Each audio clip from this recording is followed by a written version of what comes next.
سامعین، انسان کو اللہ تبارک و تعالیٰ نے بڑی عظمتیں عطا فرمائی ہیں اور بہت زیادہ محبت اور پیار سے نوازا ہے۔ قرآن مجید کو آپ اور ہم سب پڑھیں اور جب تلاوت کریں تو دل سے کریں اور اس کی معانی اور مفاہیم کو خود سمجھنے کی کوشش کریں، تاکہ جو ارشاد ہے اللہ تبارک و تعالیٰ کا، اس کے اندر جو چھپے ہوئے معانی ہیں، مطالب ہیں، اور جو محبت اور پیار ہے اپنے بندوں کے ساتھ، انسانوں کے ساتھ، اس کا احساس بھرپور طریقے سے آپ اپنے دل کے ساتھ کر سکیں۔ تھوڑی مشقت طلب کام ہے، عربی زبان ہے، اس کو سمجھنے کے لیے تھوڑی تو محنت کرنی پڑے گی۔ جس طرح کہ کوئی خط کسی محبت کرنے والے کا موصول ہوتا ہے، تو آپ کیا سمجھتے ہیں کہ وہ خط ہم خود پڑھے لکھے ہوں، سمجھدار ہوں اور بڑے پیار سے کسی اچھی جگہ پر تنہائی میں بیٹھ کر اس خط کو خود پڑھیں؟ ایک یہ چیز ہو گئی۔ دوسری چیز یہ ہوئی کہ ہم اتنے سمجھدار نہیں، اتنے پڑھے لکھے نہیں، تو مجبوراً ہم کسی اور کو دیں اور وہ ترجمان بن کر وہ خط پڑھ کر ہمیں سنائے۔ آپ لوگ ان دونوں کیفیتوں کو اپنے دل اور دماغ میں بیک وقت لائیں اور پھر اس کے اثرات کو خود محسوس کریں۔ تو اللہ تبارک و تعالی نے جو انعام اور اکرام اور احسانات کیے ہیں وہ اپنے قرآن مجید میں ہر جگہ اس نے بیان فرمائے۔ مختصر سا ٹائم، ایک جو خاص چیز اللہ تعالیٰ نے بیان فرمائی ہے کہ دیکھو میرے پیارے بندو، اے انسانو، آپ کا کیا خیال ہے؟ ہم سے پوچھ رہا ہے حضور علیہ الصلاۃ والسلام کی زبانی اللہ تعالیٰ ہم سے پوچھ رہا ہے، آپ کا کیا خیال ہے کہ جو علم رکھتے ہیں اور جو علم نہیں رکھتے؟ علم، آپ کو پتہ ہے کہ علم پہچان کا نام ہے، علم جو انسان کے دل و دماغ کو روشن کرتا ہے، علم جو انسان کو کائنات کے راز جاننے کی لیے رہنمائی فراہم کرتا ہے، اندھیروں کو دور کر کے انکشافات سامنے لے آتا ہے۔ وہ اللہ تعالیٰ فرماتا ہے کہ اے لوگو تم بتاؤ، وہ ہم سے سوال کر رہا ہے کہ جو علم رکھتے ہیں اور جو علم نہیں رکھتے، کیا دونوں برابر ہو سکتے ہیں؟ ابھی ہم اس کیفیت کا ذکر کر رہے تھے کہ خط ملا ہے محبوب کا، پیارے دوست کا، ہم خود پڑھ رہے ہیں، اور دوسرا یہ کہ ہمیں اتنی سمجھدار، اتنے نہیں، علم نہیں، کسی اور سے پڑھوا رہے ہیں۔ تو ہم سے پوچھ رہا ہے کہ جو علم رکھنے والا ہے اور جو علم نہیں رکھتا وہ کیا برابر ہو سکتے ہیں؟ اس کے پیچھے اللہ تبارک و تعالیٰ کی طرف سے یہ اعلان موجود ہے کہ وہ برابر نہیں ہو سکتے۔ علم رکھنے والا وہ اپنے آپ کو بھی سمجھ سکتا ہے، اپنی خامیوں کو بھی جان سکتا ہے، اپنی خوبیوں کو بھی پرکھ سکتا ہے، اور پھر اس دنیا میں جو تخلیقات ہیں اللہ تبارک و تعالیٰ کی، ان کے راز کو بھی جان سکتا ہے، ان کے بندوں کو بھی وہ خوش کر سکتا ہے، ان کے دلوں میں بھی سکون پیدا کر سکتا ہے، ان کی موجودگی سے ان کی مخلوق کو فائدہ ہو سکتا ہے، نفع مل سکتا ہے۔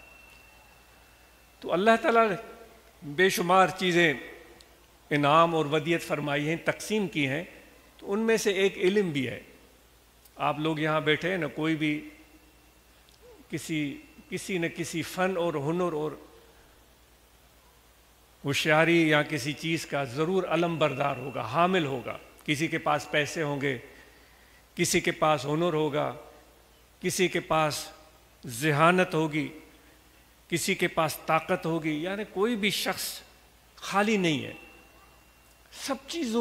سب لوگوں کو اللہ تعالیٰ نے ہر کسیرا بہر کارے ساختند، ہر انسان کو کسی نہ کسی مقصد کے لیے اللہ تعالیٰ نے پیدا کیا ہے.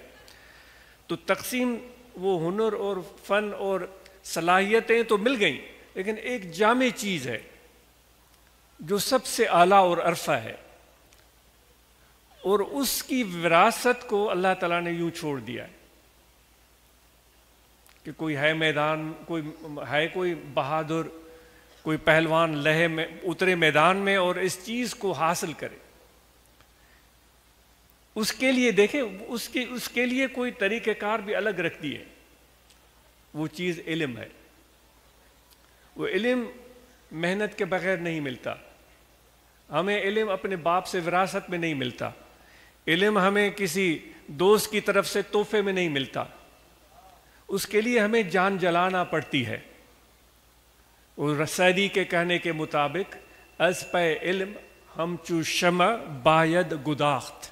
سعدی کہتا ہے کہ علم پہ کی پیچھے ایک شمع جو موم بتی ہے، جب جلتی ہے تو وہ پگھلتی جاتی ہے، اس کا وجود کم ہوتا چلا جاتا ہے. وہ سعدی کہتا ہے کہ علم کے پیچھے اپنے آپ کو اس طرح پگھلاؤ، تو جب علم آپ کو مل جائے گا تو پھر آپ خدا کے دوست بن جائیں گے. یہاں بھی ہم اسی علم کی تلاش میں آئے ہیں. حضرت علی شیر خدا رضی اللہ تعالیٰ نے فرماتے ہیں کہ میں خدا کی تقسیم پر راضی ہوں. خدا نے جاہلوں کو دولت دے دی ہے. ان کا ارشاد ہے جاہلوں کو دولت دے دی ہے. رضینا قسمت الجبار فینا لنا علم بل الجہال مالو. ہمیں علم دے دیا ہے اور جاہلوں کو پیسے دے دیے. وہ حالانکہ ہم میں سے اکثر لوگ، ہم سب پیسوں کے پیچھے زیادہ بھاگتے ہیں اور ان کی ہمیں زیادہ جستجو ہوتی ہے. اس کو پا کر خوش ہوتے ہیں. اگر 10,000 بھی مل جائیں تو میں بہت خوش ہو جاؤں گا، بھائی 10,000. لیکن حضرت شیر خدا فرماتے ہیں کہ میں اللہ کی تقسیم پر راضی ہوں کہ مجھے مال نہیں ملا لیکن علم ملا ہے. پھر کیوں؟ فَإِنَّ الْمَالَ يَفْنِي عَنْ قَرِيبُ. جو مال اور دولت اور پیسے ہیں ایک دن فنا ہو جائیں گے. دیکھ رہے ہیں ایک سیٹ ہے، آج سیٹ ہے، کل وہ بیچارہ جیب خالی، وہ بیچارہ در در پر وہ قرضے مانگتا پھرتا ہے. وہ کہتے ہیں یہ مال اور ملکیت ان کے ارشاد کے مطابق فانی ہو جائے گا، لیکن جو علم مجھے ملا ہے وہ کوئی مجھ سے چھین نہیں سکتا. مجھ سے دولت چھین سکتا ہے، میرا گھر چھین سکتا ہے، ہر جو بھی دنیاوی چیز وہ مجھ سے چھین سکتا ہے، لیکن علم تو میرے دل میں بستا ہے، علم تو میرے دماغ میں بستا ہے. وہ مجھ سے کوئی نہیں چھین سکتا، وہ تو ہمیشہ میرے ساتھ رہے گا. تو دوستو، آج کے دن آئیے ہم یہ عزم کریں. علم تو یہ طریقت میں بھی ہے. اس صحبت میں ہم بیٹھ کر وہ علم سیکھتے ہیں، اور علم پانے والا جو ہے اس کے اندر تبدیلی رونما ہوتی ہے. اس کے نشست و برخاست میں فرق آ جاتا ہے، اس میں بردباری آ جاتی ہے، اس میں برداشت آ جاتی ہے، اس میں تواضع آ جاتا ہے، انکساری آ جاتی ہے. جس علم کے پیچھے یہ چیزیں پیدا نہ ہوں تو وہ علم نہیں ہے، وہ جہل ہے. وہ کوئی کتنا بھی سمجھے کہ میں بڑا علامہ ہوں اور بہت بڑے مقام پر فائز ہوں، اس میں انکسار نہیں، تواضع نہیں، شفقت اور رحم دلی نہیں، عفو اور درگزر نہیں، لوگوں کے ساتھ محبت اور پیار کا برتاؤ نہیں. وہ کتنا بھی علم حاصل کر لے وہ جاہل ہے. جو ہم نے سیکھا ہے، ہو سکتا ہے عاجز غلط ہو، آپ اختلاف کر سکتے ہیں، لیکن وہ جاہل ہے. علم جس کے پاس ہوگا اس کی پہلی علامت یہ ہے کہ اس کے اندر انکسار ہوگا، تواضع. جس طرح ایک شاخ ہوتی ہے، سعدی کہتا ہے اس میں کوئی پھل نہیں لگتا تو وہ یوں کھڑی رہتی ہے. اسی درخت کی شاخ میں جب پھل لگنا شروع ہو جاتا ہے تو وہ جھکنا شروع ہو جاتی ہے، اور جتنا پھل بڑھتا جائے گا وہ جھکتی. آپ نے درختوں کو دیکھا ہوگا، وہ اتنے زیادہ ان میں پھل لگتے ہیں کہ ان کی شاخیں زمین پر آ جاتی ہیں، وہ بیٹھ جاتے ہیں درخت. وہ جب پھل ان سے توڑ لیے جاتے ہیں پھر وہ شاخیں اونچی ہو جاتی ہیں. تو ایسے کیسے ہو سکتا ہے کہ علم بھی ہو اس کے پاس اور اس میں انکسار نہ ہو؟ یہ تو عجیب معاملہ ہے. تو اس لیے دوستو، علم سے ہمیں پیار کرنا ہے، اپنے اولاد کو علم سے بہرمند کرنا ہے، اور اپنے بیٹوں کے ساتھ بیٹیوں کو تعلیم دینی ہے. آج کی اس محفل کو دوستوں نے میری والدہ محترمہ کی طرف منسوب کیا ہے. میں آپ سب احباب کا مشکور ہوں کہ آپ اس موقع پر تشریف لائے اور ان کے لیے آپ نے ختم شریف پڑھا۔ تو عاجز چاہے گا کہ آپ آج کے دن جب واپس جائیں بیٹوں کو تو پیار دیں، لیکن میری والدہ کی نسبت سے اپنے بیٹیوں کو زیادہ پیار دے دیجیے گا، کیونکہ آج کا دن کچھ ایسا ہے، اور ان کو زیادہ پیار دے دیجیے گا، اور جو آپ تعلیم اور تربیت بیٹوں کو دینا چاہ رہے ہیں وہی بیٹیوں کو بھی دیتے چلے جائیں، اور ان کو بھی کسی بھی مشکل سے مشکل صورتحال میں، تکلیف دہ صورتحال میں، بہت بڑے چیلنجز سامنے آئیں گے، رکاوٹیں آئیں گی، آ سکتی ہیں، لیکن قدم پیچھے نہیں ہٹانا ہے کہ میں اب پڑھا رہا تھا اب میں نہیں پڑھاتا، تو یہ کبھی بھی ہمیں روا نہیں ہے۔ یا تو اے پاسے اصلوں آوی نہا جے آیا ہی تو ڈیہوں ڈیہوں وکھڑی ودھا، یا تو آتے نہیں، دوستی گانٹتے نہیں، تعلق پیدا نہ کرتے۔ اب تعلق پیدا کیا ہے تو اپنی اولاد کو تعلیم دلوانی ہے، بیٹے اور بیٹیوں کو کیسی بھی نامساعد ترین حالات آ جائیں پیچھے نہیں ہٹنا ہے۔ یہی ایک بہت بڑا تحفہ ہے جو ہم اپنی اولاد کو دے کر جائیں گے۔ اور دیکھو ہم سب اللہ تعالیٰ کے بندے ہیں، اللہ تبارک و تعالیٰ نے ہم سب کو مٹی سے تخلیق فرمایا ہے، جس طرح کہ وہ قرآن مجید میں ارشاد فرماتا ہے۔ پھر وہ جو اس نے آیت کریمہ فرمائی کہ اگر کوئی برتری کسی کی ثابت ہوگی اللہ تعالیٰ کی نظر میں وہ علم کی وجہ سے ہوگی، یعنی جس کا علم ہے وہ میرے زیادہ قریب ہوگا،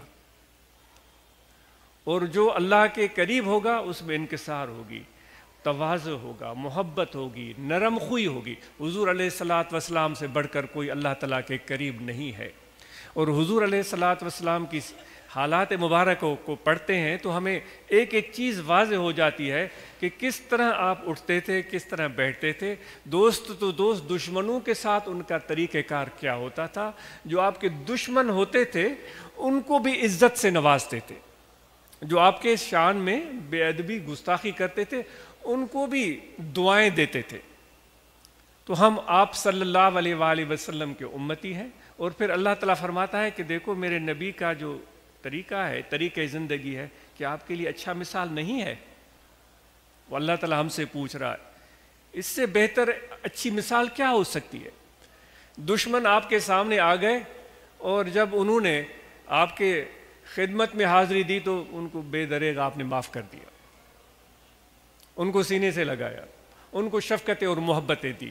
تو یہ مساوات جو حضور علیہ الصلاۃ والسلام نے قائم فرمائی تھی، یاد کریں اس موقع پر حضرت امیر المومنین عمر فاروق رضی اللہ تعالیٰ نے بیت المقدس میں تشریف لے کر جا رہے تھے، تو آپ اونٹ کی نکیل تھامے ہوئے تھے، جو آپ تاریخ میں پڑھ کر دیکھیے گا، جو روایتیں ہم نے سنی ہیں اور پڑھی بھی ہیں، آپ کا غلام اونٹ پر بیٹھا ہوا تھا۔ تو وہاں جو موجود تھے بیت المقدس پر عیسائی حضرات، انہوں نے یہ سمجھا کہ جو خلیفہ ہے وہ تو اونٹ پر ہوگا، تو وہ ان کی طرف دیکھ رہے تھے۔ غلام نے ان کو بتایا کہ میں خلیفہ نہیں، خلیفۃ المسلمین نہیں ہوں، جو نکیل دے کر جا رہے ہیں وہ ہیں خلیفۃ المسلمین۔ عمر رضی اللہ تعالیٰ عنہ سے بڑھ کر کوئی عالم ہو سکتا ہے؟ اتنا علم، اتنا فضیلت، اتنا شرف اور شان، انکسار دیکھیں جو اپنے غلام کے ساتھ آپ نے ایک بنایا تھا طریقہ کہ بھئی ایک منزل آپ اونٹ پر بیٹھیں گے، ایک منزل میں بیٹھوں گا۔ جب بیت المقدس پہنچنے والے تھے تو اس وقت آپ کی نکیل تھامنے کی باری تھی تو وہ کرتے ہی رہے۔ تو یہ ہمارے لیے وہ مثالیں ہیں جو ہم طریقت ذکر مرشد کامل کی صحبت میں بیٹھ کر سیکھنے کی کوشش کرتے ہیں۔ اور دیکھو ہم آپس میں مل جل کر رہتے ہیں ایک جماعت کی صورت میں، اس لیے کہ جب کوئی مل جل کر رہتے ہیں نا، وہ آپس میں ہاتھ تھام کر رہتے ہیں، ایک جماعت کے فرد بن کر رہتے ہیں، کوئی بھی طوفان آ جائے، وہ طوفان تو بڑے بڑے درختوں کو اکھاڑ دیتا ہے، بڑی بڑی بلڈنگوں کو گرا دیتا ہے، اڑا کے لے جاتا ہے۔ کوئی بھی طوفان آئے، کوئی بھی مصیبت آئے، مشکل آئے، ولر کیو وطن پرت نچنن پانمی، وہ مل جل کر رہتے ہیں، ایک دوسرے سے پیار کا رشتہ توڑتے ہی نہیں۔ بٹائی صاحب فرما رہے وہ ایک دوسرے سے پیار کا رشتہ توڑتے ہی نہیں۔